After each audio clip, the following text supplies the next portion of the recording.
मंडळी नमस्कार. तुम्ही जे शेती क्षेत्रामध्ये काम करत असाल किंवा स्वतःचं भविष्य शेती क्षेत्रामध्ये पाहत असाल तर हा व्हिडिओ तुमच्यासाठीच आहे. आणि माझ्या लाईफमधला सगळ्यात स्पेशल व्हिडिओ जो आहे तो हा असणार आहे. त्याचं कारण म्हणजे माझं जे एज्युकेशन झालेलं आहे, BSc agriculture plus PGDM ABM agri business management, यामध्ये मी जे शिकलेल्या गोष्टी आहेत त्या, आणि त्यानंतर पाठीमागच्या 6 वर्षापासून मी जे काम करतोय ॲग्रिकल्चर इनपुट इंडस्ट्रीमध्ये, तर यामध्ये मी ज्या गोष्टी शिकल्या तर ह्या गोष्टीचे जे आहे ते कॉम्बिनेशन या व्हिडिओमध्ये असणार आहे.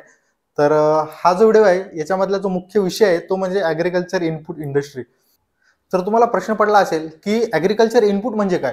तर ॲग्रिकल्चर इनपुट म्हणजे वेगळी गोष्ट काही नाहीये. ॲग्रिकल्चर इनपुट म्हणजे बियाणे, खते, त्यानंतर शेती क्षेत्रात लागणारे जे औषधं येतात त्याच्यामध्ये कीटकनाशक, बुरशीनाशक, तणनाशक आणि इतर जे औषध येतात ते, आणि सोबतच जे प्लास्टिक लागतं, मल्चिंग पेपर वगैरे, त्यानंतर जे इरिगेशनचे साहित्य लागतं त्यामध्ये ड्रिप इरिगेशन आहे, स्प्रिंकलर इरिगेशन आहे किंवा मायक्रो इरिगेशन आहे हे, आणि त्यानंतर जे ॲग्रिकल्चर मध्ये लागणारे जे मशिनरीज आणि इक्विपमेंट आहेत, ट्रॅक्टर, रोटावेटर किंवा हे जे इतर साहित्य लागतं, तर या सगळ्यांना एकत्रितपणे जर केलं तर त्याला ॲग्रिकल्चर इनपुट इंडस्ट्री असं म्हणतात.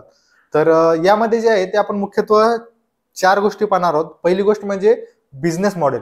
इनपुट इंडस्ट्रीचे बिझनेस मॉडेल कसं असतं, त्यामध्ये रॉ मटेरियल कुठून येतं, प्रोडक्ट मॅन्युफॅक्चर कसा केला जातो, आणि मॅन्युफॅक्चर झालेला प्रोडक्ट शेतकऱ्यापर्यंत कसा पोहोचवला जातो, मधली जी सप्लाय चेन आहे ही कशी असते, हे जे आहे ते मी तुम्हाला सविस्तर पद्धतीने सांगणार आहे.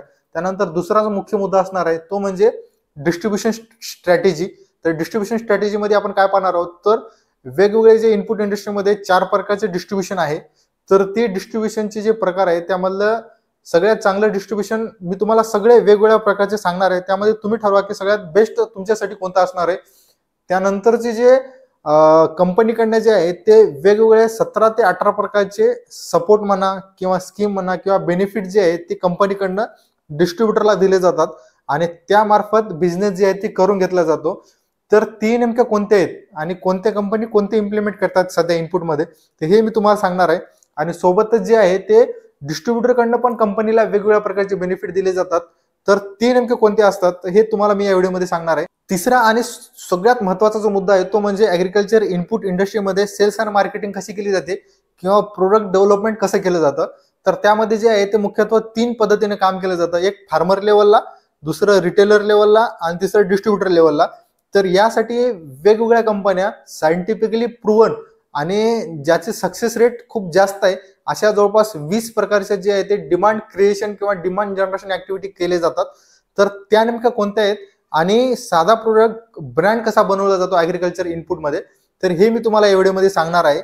आणि सेल्समध्ये मुख्यत्वे जे 2 सेल्स स्ट्रॅटेजी आहेत ज्याच्यामध्ये पुश स्ट्रॅटेजी आणि पुल स्ट्रॅटेजी, हे सुद्धा मी तुम्हाला सांगणार आहे. आणि त्यानंतरचा जो चौथा मुख्य मुद्दा असणार आहे तो म्हणजे ॲग्रिकल्चर इनपुट इंडस्ट्रीमध्ये जे निगेटिव्ह गोष्टी आहेत किंवा जे वाईट गोष्टी आहेत हे नेमक्या कोणत्या आहेत आणि त्यापासून आपण कसं लांब राहिलं पाहिजे. त्यामध्ये जे आहे ते पहिली गोष्ट म्हणजे शेतकऱ्याला लुटलं जातं कंपनीकडनं किंवा जे सप्लाय चेन आहे डिस्ट्रीब्युटर, तर त्यांच्याकडनं लुटलं जातं. सगळेच्या सगळं करत नाहीत पण 1-2% करतात, तर शेतकऱ्यांना नुकसान पोहोचवलं जातं. तर ती नेमकं कसं पोहोचवलं जातं आणि शेतकऱ्याने स्वतःचा बचाव कसा करायचा. त्यानंतर दुसरी गोष्ट जी आहे ती जे मधलं जे डिस्ट्रीब्युटर नेटवर्क आहे, डिस्ट्रीब्युटरला शेतकऱ्याकडनं आणि कंपनीकडनं दोन्हीकडनं पण त्रास दिला जातो किंवा फसवलं जातं. तर हे नेमकं कसं लुटलं जातं, तर आणि डिस्ट्रीब्युटर यापासून कसा स्वतःचा बचाव करू शकतो हे मी तुम्हाला सांगणार आहे. आणि सोबतच तिसरी जी गोष्ट आहे ती म्हणजे कंपनीला सुद्धा जे आहे ते डिस्ट्रीब्युटर शेतकऱ्याकडनं नुकसान पोहोचवलं जातं किंवा कंपनीचं जे आहे ते मोठ्या प्रमाणात नुकसान केलं जातं. तर कंपनीने काय प्रिव्हेंटिव्ह मेजर घेतले पाहिजेत आणि यापासून स्वतःला कसं लांब ठेवलं पाहिजे. तर ह्या सविस्तर गोष्टी जे आहेत ते आपण या इनपुट इंडस्ट्रीचे जे आहे ते टप्प्याटप्प्यानं आपण स्टेप बाय स्टेप पाहणार आहोत. तर मंडळी मुद्दा क्रमांक 1 आहे की ॲग्री इनपुटचं बिझनेस मॉडेल. तर ॲग्री इनपुट तुम्हाला समजलेलं आहे. आता दुसरी गोष्ट जी आहे ती बिझनेस मॉडेल. बिझनेस मॉडेल म्हणजे प्रोडक्ट जो आहे तो सुरुवातीपासून कसा तयार होतो आणि फायनल कन्झ्युमर पर्यंत कसा पोहोचतो. त्यामध्ये रॉ मटेरियल कुठून येतं, कसं येतं, त्यावर प्रोसेस कशी केली जाते किंवा मॅन्युफॅक्चरिंग प्लांटमध्ये काय प्रोसेस केली जाते. त्यानंतर फिनिश झालेला जो प्रोडक्ट आहे तो सप्लाय चेनच्या मार्फत शेतकऱ्यापर्यंत कसा पोहोचवला जातो. ह्या सगळ्या गोष्टी म्हणजे बिझनेस मॉडेल. तर सगळ्यात अगोदर जे पाहू आपण ते बियाण्याबद्दलचं पाहू. तर आपण बियाणे प्रत्येक वर्षी नवीन नवीन बियाणे वापरत असतो किंवा काही कंटिन्युअसली प्रोडक्ट आपण यूज करत असतो. तर ते जे तयार होतात त्याच्या मागलचं जे बेसिक बॅकग्राऊंड असतं ते असं असतं की सगळ्यात अगोदर कंपनी असो किंवा गव्हर्नमेंट ऑर्गनायझेशन असो त्यांच्याकडे जर्म प्लाझम असतात किंवा न्यूक्लिअर सीड असतात. मग जे सायंटिस्ट लोक येतात हे त्याच्यावर प्रक्रिया केल्या जातात किंवा जे वेगळे जीन्स आहेत त्याच्यावर हायब्रिडायझेशन केलं जातं आणि त्यापासून जे आहे ते ब्रीडर सीड तयार केलं जातं. मग ब्रीडर सीडवर प्रोसेस करून फाउंडेशन सीड तयार केलं जातं आणि फाउंडेशन सीड जे आहे ते शेतकऱ्याकडे दिलं जातं. उदाहरणार्थ समजून घ्यायचं झालं असेल तर कापूस पीक डोळ्यासमोर ठेवा किंवा कापसाचं बियाणं जे आहे ते डोळ्यासमोर ठेवा. तर सगळ्यात अगोदर काय केलं जातं, कंपनीकडनं किंवा गव्हर्नमेंट ऑर्गनायझेशनकडनं हे शेतकऱ्याला बियाणं दिलं जातं. मग शेतकरी काय करतात, नराची काही झाडं आणि मादी कापसाची आणि नर कापसाची झाडं शेतकऱ्याच्या शेतामध्ये लागवड केली जाते आणि ज्यावेळेस ते फुल अवस्थेमध्ये येतात त्यावेळेस जे नराचे जे फुलं असतात, नर झाडाचे जे फुलं आहेत हे मादी झाडाच्या फुलावर क्रॉस केले जातात किंवा ते जे पोलन ग्रीन आहेत, मधामधले जे पावडर असतं पोलन ग्रीन असतं ते मादी फुलावर नेऊन टाकलं जातं आणि त्याचं जे आहे ते तिथं पॉलिनेशन घडून येतं. पोलन ग्रेन आणि स्टिग्माचं ज्यावेळेस मिलन होतं त्यावेळेस ती पॉलिनेशनची जी प्रोसेस आहे ती पूर्ण होते आणि त्या जो कापूस तयार होतो तो कापूस जो आहे हा शेतकरी जे आहे ते कंपनीला किंवा जे गव्हर्नमेंट ज्यांनी त्यांना मटेरियल प्रोव्हाइड केलेलं आहे तर त्यांना जे आहे ते शेतकरी ते नेऊन विकतात किंवा ते स्वतः येऊन शेतकऱ्याकडनं खरेदी करतात. मग ते जे कापूस खरेदी केलेला आहे ती कंपन्या काय करतात, स्वतःच्या जे मॅन्युफॅक्चरिंग प्लांट आहे तिथे घेऊन जातात आणि त्याच्यामधली जी रुई आहे ही वेगळी केली जातं आणि बियाणं जे आहे ते वेगळं केलं जातं. मग बियाण्यावर प्रोसेस केली जाते आणि त्यानंतर त्याच्यावर सीड ट्रीटमेंट करून त्याची सॉर्टिंग केली जाते, ग्रेडिंग केली जाते आणि मग पॅकेजिंग केली जाते आणि फिनिश प्रोडक्ट जो आहे तो तयार होतो. तर हे होतं बियाण्याबद्दल.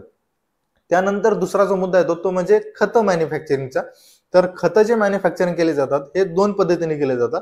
एक जे आहे ते अशी काही खतं येतात ते मायनिंग करून जमिनीतून काढले जातात. जे वेगवेगळे मिनरल्स वगैरे येतात किंवा खडक असतात त्याच्यापासून जे आहे ते एक्स्ट्रॅक्ट केलं जातं आणि मायनिंगच्या मार्फत जमिनीमधून जे आहे ते किंवा समुद्रामधनं जमिनीमधनं जे आहे ते एक्स्ट्रॅक्ट केले जातात आणि त्याच्यावर प्रोसेस केली जाते, वेगवेगळ्या पद्धतीची वेगवेगळ्या केमिकलची रिएक्शन केली जाते आणि त्यानंतर फिनिश प्रोडक्ट तयार होतो. दुसरं उदाहरण पाहिजे झालं तर युरिया जो आहे तो त्याच्यामध्ये मुख्य जो घटक येतो तो येतो नत्र किंवा नायट्रोजन. तर ते जे नायट्रोजन आहे हे वातावरणामध्ये एक्स्ट्रॅक्ट केलं जातं आणि त्याच्यावर प्रोसेस करून युरिया तयार केला जातो. तर या पद्धतीने जे आहे ते फर्टिलायझरचे मॅन्युफॅक्चरिंग केलं जातं. त्यानंतरचा जो तिसरा घटक आहे तो म्हणजे कीटकनाशके, बुरशीनाशक किंवा तणनाशक म्हणजे ऍग्रिकल्चर मध्ये लागणारे वेगवेगळे औषधं. तर ह्या औषधामध्ये जे आहे ते मुख्यत्वे काय केलं जातं की पेट्रोकेमिकल जे इंडस्ट्रीज आहेत त्यांच्याकडनं जो बाय प्रोडक्ट तयार होतो तर तो प्रोडक्ट घेतला जातो, ऍक्टिव्ह इन्ग्रेडियंट घेतले जातात आणि लॅबोरेटरीमध्ये किंवा मॅन्युफॅक्चरिंग प्लांटमध्ये त्या दोन्हीचं कॉम्बिनेशन करून प्रोडक्ट जो आहे तो तयार केला जातो. किंवा काही काही ऑर्गनायझेशन काय करतात की हाय क्वांटिटीमध्ये किंवा मोठ्या व्हॅल्यूमध्ये अदर कंट्रीमधनं जे आहे ते डायरेक्ट केमिकल इम्पोर्ट केलं जातं आणि त्याची जी आहे ती छोटी छोटी पॅकिंग करून हे शेतकऱ्यापर्यंत प्रोव्हाइड केलं जातं. किंवा असे पण काही कंपन्या येतात जे मॅन्युफॅक्चरिंग प्लांट नसतं त्यांच्याकडे किंवा R&D टीम नसते त्यांच्याकडे, पण ज्यांच्याकडे मॅन्युफॅक्चरिंग प्लांट आहे किंवा R&D आहे त्यांच्याकडनं ते पर्चेसिंग करतात आणि प्रत्येक प्रोडक्टवर नाव सुद्धा असतं की manufacturing by ABC company and marketing by XYZ company. तर अशा पद्धतीने काय ऑर्गनायझेशन येतात त्या पद्धतीने सुद्धा पेस्टिसाइड मध्ये जे आहे ते काम केलं जातं. त्यानंतरचं जे येतं ते म्हणजे इरिगेशन असेल, इरिगेशन मध्ये drip irrigation, sprinkler irrigation, micro irrigation आहे किंवा जे ट्रॅक्टर इंडस्ट्री वगैरे मी तुम्हाला सांगितलं होतं ऍग्रिकल्चर मशिनरीज अँड इक्विपमेंट. तर हे सुद्धा मॅन्युफॅक्चरिंग प्लांट असतात. त्यामध्ये लोखंड असेल किंवा जे इतर पार्ट लागतात प्लास्टिक वगैरे हे आणलं जातं रॉ मटेरियल आणि त्याच्यावर फिनिशिंग करून जे आहे ते फायनल प्रोडक्ट जो आहे तो तयार केला जातो. तर अशा पद्धतीने ऍग्रिकल्चर इनपुट इंडस्ट्रीमध्ये मॅन्युफॅक्चरिंग जी प्रोसेस आहे ती कम्प्लीट होते. तर मंडळी बिझनेस मॉडेल मधला दुसरा जो मुद्दा येतो तो म्हणजे तयार झालेला प्रोडक्ट जो आहे मॅन्युफॅक्चरिंग प्लांट मधला तर तो शेतकऱ्यापर्यंत कसा पोहोचवतो. तर त्याच्यामध्ये उदाहरण घ्यायचं झालं तर उदाहरणामध्ये असं घ्या की छत्रपती संभाजीनगर मध्ये एक गाव आहे आणि त्या गावामध्ये शेतकऱ्याला एक प्रोडक्ट लागतो. उदाहरणासाठी आपण कंपनी कन्सिडर करू, कृषी संवर्धन महाराष्ट्र प्रायव्हेट लिमिटेड नावाची कंपनी जी आहे ती दिल्लीमध्ये आहे आणि दिल्लीमध्ये जो मॅन्युफॅक्चर झालेला प्रोडक्ट आहे तो छत्रपती संभाजीनगरच्या बाजूच्या एका गावामध्ये पाहिजे. तर मग तो प्रोडक्ट तिथपर्यंत कसा पोहोचवला जातो. तर त्याच्यामध्ये काय केलं जातं सगळ्यात अगोदर की दिल्ली बेस्ड जी कंपनी आहे त्याचं जे गोडाऊन आहे प्रत्येक स्टेट लेवलला जे आहे ते मुख्य एक गोडाऊन असतं. उदाहरणार्थ कन्सिडर करा की मुंबईला गोडाऊन आहे. त्यानंतर प्रत्येक राज्यामध्ये वेगवेगळे रिजन नुसार गोडाऊन असतात. महाराष्ट्रामध्ये मेजॉरिटी जी कंपनी आहेत त्यांचे जे गोडाऊन आहेत एकतर पुणे, दुसरं जे आहे ते अकोल्याला असतात आणि तिसरं जे आहे ते छत्रपती संभाजीनगरमध्ये. मुख्यत्वे 3 ठिकाणी असतात महाराष्ट्रामध्ये गोडाऊन. तर ते जे प्रोडक्ट आहे तो प्रोडक्ट छत्रपती संभाजीनगरच्या गोडाऊनला येतो आणि गोडाऊनचं जे प्रोडक्ट जे आहे ते कंपनी एम्प्लॉयच्या मार्फत किंवा डिस्ट्रीब्युटरच्या मार्फत ऑर्डर केलं जातं आणि ते डिस्ट्रीब्युटरकडे पोहोचवलं जातं. डिस्ट्रीब्युटरकडनं जे आहे ते रिटेलरकडे प्रोडक्ट जातो आणि त्यानंतर तो जो प्रोडक्ट आहे हा शेतकऱ्याकडनं खरेदी केला जातो. तर अशा पद्धतीने जे आहे ते प्रोडक्टचं जे आहे ते मुवमेंट होत असतं.